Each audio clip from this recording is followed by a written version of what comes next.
And hello, I'm Pastor Mark, and welcome to a joyful little podcast. This is a kind of an introductory episode where we're going to talk a little bit about the Revelation sermon series over the summer, but also just want to kind of lay in a little information about what this podcast is going to be. We've already posted several episodes, and if you've watched any of them, you know they're just the reading from a Sunday service along with a sermon. A lot of people tune into the live stream every week after it's over, and they only watch the sermon. We wanted to make it a little bit easier for you to do that. But also, I've been wanting to start a podcast for a while to talk a little bit more about why I might say certain things in a sermon, or what's going on in the world, what's going on in the church. I want to talk to people within the parish and within the community about how faith is active in their lives and many things like that. And so that's really my intent behind this. I've wanted to do this for a while, but I've been hesitant simply because I've been on the internet for way too long, and I know there's all kinds of people in the world who like to make trouble, and I didn't really want to invite too much of that into my life.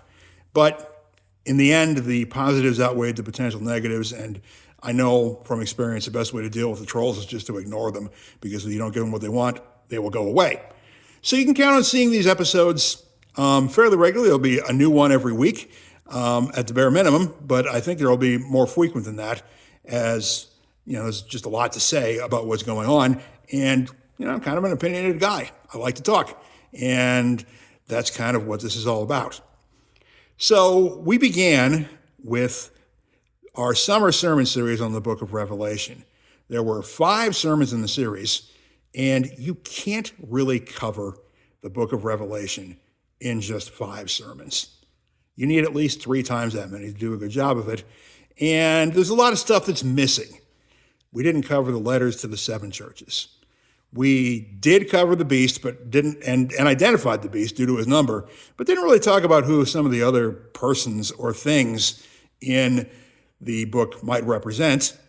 We didn't cover the Battle of Armageddon. We didn't cover the binding of Satan and the casting into the lake of fire, the final judgment. None of that stuff. We just didn't have time. But I, in 27 years, had never preached even one sermon about Revelation. So I thought it was important to try to preach something a little bit longer and a little bit more involved, even if it was ultimately not adequate. Revelation, of course, is an interesting book. We don't exactly know when it was written, but the general scholarly consensus is that it was sometime around the year 95 AD. In other words, roughly 60 years after the death and resurrection of Jesus Christ. And likewise, we aren't entirely sure who the author was. It is a guy named John. Whether it is the same John who wrote the Gospel of John and the 3 letters of John is kind of open to question. There are many who will say, well, obviously it's the same. How many Johns could there be? But it was a fairly common name at that time, as it has been in many Western cultures in particular throughout history. Having studied John's letters, John's Gospel, and the book of Revelation in the original Greek, I don't really think it's the same John, but I can't say for certain that it isn't. I'm perfectly comfortable to say it was just John the Revelator and leave it at that. And in interpreting the book, there are really 4 main schools of thought, 4 different ways of interpreting it. In no particular order, they are the historicist interpretation, the preterist interpretation, the futurist interpretation, and the idealist interpretation. Let's just kind of take a look at those.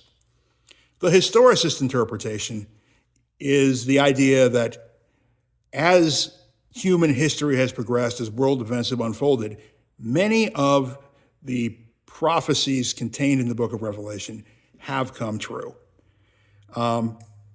Certainly not all of them according to the historicist point of view, but many of them have.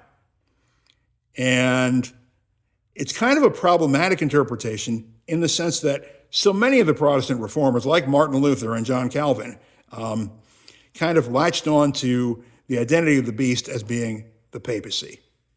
Not an individual pope, but the papacy itself. Which, if you know anything at all about the papacy in medieval times, you know there was some funky stuff going on in and around the Vatican during that era.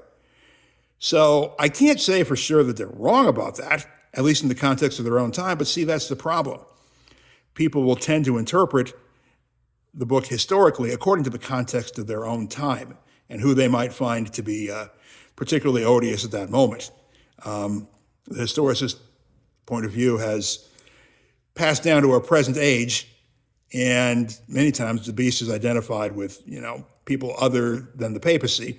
I think literally every president of my lifetime, with the possible exception of Jimmy Carter, has been identified as the beast. Go figure. The preterist interpretation is similar to, but not the same as, the historicist interpretation, because the preterist interpretation, of which there are two, partial and full preterism, state that these prophecies have been fulfilled, either in part or fully, but everything that has been fulfilled was fulfilled in antiquity. Now, you might look around and say, well, obviously, since we're still waiting for Jesus to come back, this could not have been completely fulfilled, but in fact, they would say that it had been. And they have an excellent case in the sense that Jesus did say that there were some who listened to him who would not taste death before they saw the Son of Man coming in his kingdom, meaning that people who were alive at the same time as Jesus would have seen the Son of Man coming. And that's only possible if, it actually happened. So is Jesus lying about this? Or have we had an unrealistic expectation of what it meant for the Son of Man to come in his kingdom? With the preterists saying, his kingdom came when he was resurrected and began to spread out into the world on the day of Pentecost as the gospel began to spread in everyone's native language. So it's not something you can dismiss entirely. The futurist interpretation says that essentially none of the prophecies have been fulfilled, but they all will be. Futurism is closely tied to biblical literalism, the belief that every word of the Bible is literally true. And that's their basis for rejecting both the historicist and the preterist point of view, because there hasn't been a multi-headed beast that has arisen upon the earth, but according to the futurist interpretation, there will be a literal multi-headed beast that rises from the earth, or the sea, or whatever. And that's their point of view. It's not a point of view I share, because there is so much in that prophecy that rather clearly points to Rome. And as I mentioned in the sermon on the beast and the identity of the beast, John was almost certainly talking about Nero, which is kind of weird given that he was talking about it, a good 25 years to 30 years after Nero died. But there may be a reason for that. And that reason would be that perhaps not all of this book is intended as prophecy in the sense of foretelling the future. Now, many people often interpret prophecy to mean telling the future, but biblically speaking, prophecy is just as much about interpreting or passing judgment on the present as it is in foretelling the future. The prophets of the Old Testament, for example, clearly warned the people of Israel that their idolatry was going to lead to them being captured by the Babylonians, and that did happen. But their prophecy was not so much, this is what is going to happen to you, as it is, this is what will happen to you if you don't change your ways. In other words, the message about the present and God's judgment on the present was every bit as important, if not more important, than describing what the Babylonian captivity was going to be like. So you might gather that I don't necessarily endorse the futurist point of view, simply because there is so much in the book of Revelation that quite clearly points to Rome. And for me, one of the most telling things of all, which I only discovered after reading a commentary by a man named Eugene Boring, who, by the way, is not boring, he's very interesting, in which he said that John expected his audience to understand who and what he was talking about, specifically with regard to the beast. The beast has two different numbers, depending upon whether you're reading the Greek New Testament, Revelation was originally written in Greek, or whether you're reading the Latin translation of it. They changed the number of the beast to match the value of letters in the language and the number system. It's complicated. There are two different numbers for the beast. They both point pretty clearly to Nero. Why point to Nero as the beast if he's already gone? Well, that kind of leads us into the idealist point of view, which says that little to none of this book is actually a prophecy of the future and shouldn't be taken literally. It's more the equivalent of, I guess you'd call it a locker room speech to a group of Christians who were about to face persecution.